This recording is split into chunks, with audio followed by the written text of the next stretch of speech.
By the end of this video, you will learn two things. Number one, sometimes white people can be racist. Number two, sometimes white people food can be tasteless. I'm sure you already knew this, but let's talk about it again.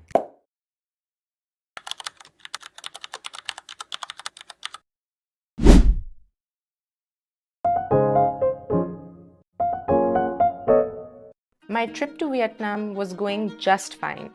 I was enjoying the sights in Hanoi and the beachy island vibes in Phu Quoc, and then I ended up in Ho Chi Minh City.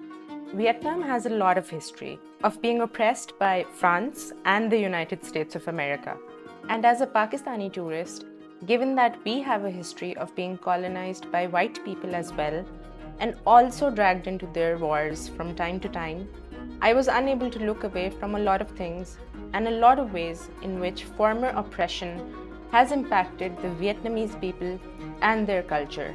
And because this is Ministry of Food Affairs, of course I found that I could not just eat the food in Vietnam and shut up about it.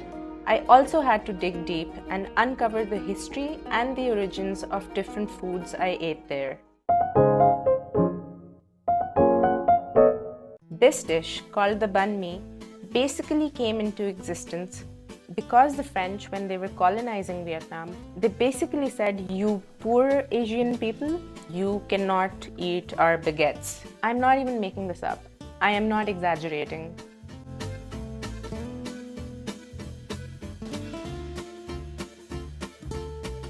The subcontinent equivalent of this would have been the British telling brown people in India, "तुम साला गुलाम लोग हमारी double रोटी नहीं खाएगा." Take 2. तुम साला गुलाम लोग हमारी डबल रोटी नहीं खाएगा, नहीं खाएगा, नहीं खाएगा, नहीं खाएगा. The question is, why were the French being discriminatory here? I mean, apart from the fact that they were French and white, what was the third reason that they were being discriminatory? When the French came to Vietnam, they obviously had to bring their food along. Baguettes are basically made of wheat flour, and Vietnam doesn't really grow wheat. The demand for baguettes and basically wheat flour was high, and because it could not be locally grown in Vietnam, the French had to have it shipped to Vietnam in order to be able to have their baguettes. This meant that the baguettes were an expensive item, so the common man in Vietnam could not afford it. It was limited in supply, so even if a Vietnamese person could afford it, it was reserved for the French people, because slave people can obviously not eat the same food as their colonial masters. The French ruled Vietnam from 1887 to 1954. When they left, all of a sudden, European goods flooded the Vietnamese market. Now the locals had access to wheat flour and baguettes and a whole lot of other ingredients. All of a sudden, this luxury item that was reserved for the French was now accessible to the common man at discounted prices. So not only did the Vietnamese now start eating baguettes, they also started experimenting with them because they found they could not eat baguettes the way the French people ate them, so they had to give it their own spin. Instead of the French way of eating them with cold-cut meats or butter, they replaced these with their own local ingredients. I mean, I don't blame them. I can't see myself eating it the French way either. When I see that long bun, that longish style bun, I instantly think shami kebab, chutney, and an egg. I think of anda shami burger / bun kebab. I do not think of cold-cut meats and butter. So what did the Vietnamese put into their baguettes? They started using local meats such as pork, grilled chicken, eggs, or even vegetarian protein like tofu, which is what I happened to eat when I was in Ho Chi Minh City. They also put pickled carrots, radish, cilantro, cucumbers, and they add their own condiments such as fish sauce, chili sauce, and soy sauce. This baguette is crispier than the French one. It's not soft and dense like the French baguettes. It's light, crunchy, and airy.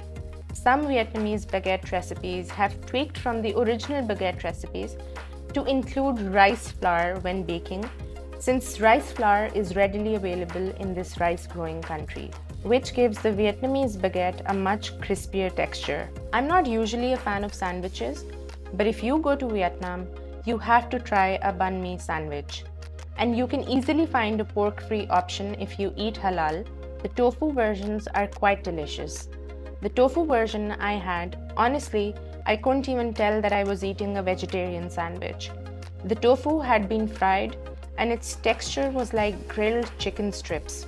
I did find it to be a little dry because unlike Western sandwiches, it wasn't dripping with cheese or excess mayo, which made it healthier for sure, and you could easily fix the dryness by adding this Vietnamese chili sauce, which isn't super spicy. It's just enough to add both flavor and a little bit of moisture to the sandwich filling. The very first banh mi sandwich came into existence in Saigon, which is now known as Ho Chi Minh City, and the credit for this goes to a couple, Mr. and Mrs. Lee. Mr. and Mrs. Lee had a small bakery named Hoa Ma in District 3. In 1958, this bakery became one of the first shops to start selling banh mi sandwiches. The Vietnamese banh mi sandwich from this point onwards went on to become a household name globally. The story of how the Vietnamese banh mi sandwich came about into existence tells a lot about the resilience, the enterprising nature, and the creativity of the Vietnamese people. You know, I was just sitting and editing and it just hit me. If the French had left behind some baguettes in Pakistan after they were done colonizing, the Pakistani right wing would have banned them outrightly, saying, "Ye to kafiron ka khana hai. This is kafir food. Anybody found eating these will be stoned."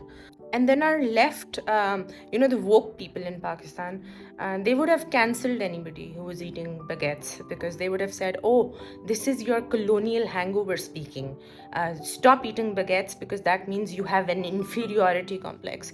I love what the Vietnamese did with the baguettes. They made them their own and they repackaged them in a way that their sandwich ended up becoming famous all around the world. It's a cultural export of Vietnam's, and I think they're geniuses the way they pulled this off. I can't see that happening in Pakistan because the left and the right would have kept fighting about this. The Vietnamese banh mi appears on almost every list of popular sandwiches around the world. It's become a global name. Just like the vada pav from India and lots of Middle Eastern shawarmas, the Vietnamese banh mi is also a very famous sandwich around the globe. My question to my fellow Pakistanis, if you are watching this, where is the bun kebab slash anda shami burger? Where is the malai boti paratha roll? Where is the seekh kebab roll? Why does no Pakistani sandwich ever make it to any of these lists of sandwiches from around the world? Making a food item a household name globally, it's not just about the taste or the flavor. It's about creativity, it's about the story behind that food item, and most importantly, it's about the people who make it. Their resilience, their enterprising nature, and acceptance of their circumstances and willingness to move forward and to make the most of whatever life is throwing at them. And this is something we can definitely learn from the Vietnamese. For them, colonization ended around the same time. Actually, we got independence in 1947 and France exited Vietnam a few years later. And just a few years later, they were being bombed by the United States and their country was split into two. There was Northern Vietnam and Southern Vietnam split.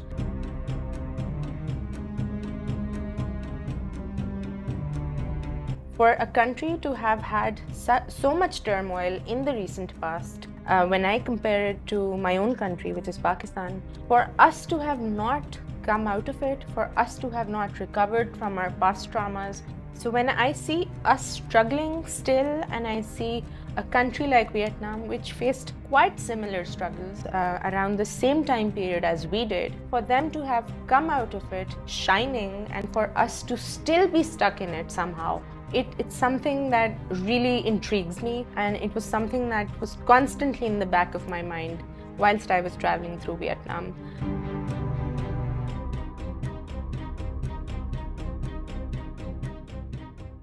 Speaking of Vietnamese and Pakistanis, I had a very interesting encounter here in Ho Chi Minh City at an Indian restaurant that was owned by a Vietnamese, but it was managed and run by a Pakistani. Like all Pakistanis, I eventually start to crave biryani after a few days of being in a new country. So like all Pakistanis, I ended up at an Indian restaurant which was run by a Pakistani, but the chef was Indian. Be sure to check out my next video where you'll see me reunite with biryani after a long time in Ho Chi Minh City, Vietnam.